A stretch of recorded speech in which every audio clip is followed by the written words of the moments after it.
Good morning, friends and followers, YouTubers, subscribers and Trevorites. Thank you very much for continuing to support this channel, especially you, the subscribers, because you do help the channel grow.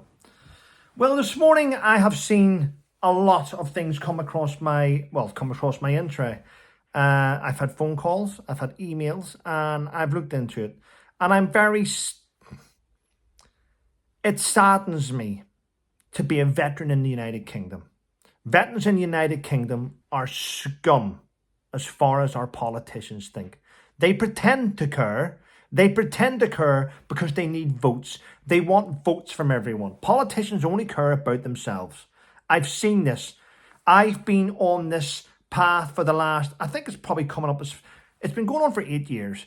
I've been to London, I've been to the Ministry of Defence, I've spoke to generals and politicians, I've had stories in the papers, and you know what? That's all they are. They're stories in the papers because nothing seems to materialise from them.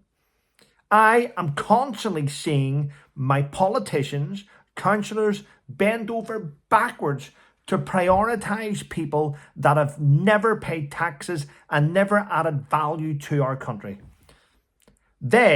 For some reason, landlords and councillors get extra money to house refugees, migrants, economic migrants, asylum seekers. There's big business, there's big money in it, and landlords make a fortune. Hotels are closing down to house these people because they get bonuses, they get extra money. You will never see a hotel close down to house homeless veterans. You will never see an empty military site used to house veterans. You will never see landlords get given incentives to house veterans. It's true. And maybe we say, well, it's not right what's happening. You're right, it's not right. But there should be a government incentive where the government gives money to landlords and to hotels to house veterans. It should be a priority, but it's not. I'm reading this morning that a 98-year-old World War II veteran paratrooper has been evicted from his home in Dorset by his landlord. He's now had to go and live, for the time being, in emergency housing. He's in a hostel. He's got cancer. He's got kidney failure. And that's what we do with him. We stick him in a hostel. Why do we do this to the most bravest people in our nation? Why do we ignore them? Why aren't we helping them? Why are councillors not bending over backwards to prioritise this guy? Because there's no money in it. There's no money in it. If we give homeless veterans and we give them the same incentives that we give economic migrants and asylum seekers, our country would be absolutely awesome. But it's not doing it. We don't care. Oh, the people. Oh, me and you. We care.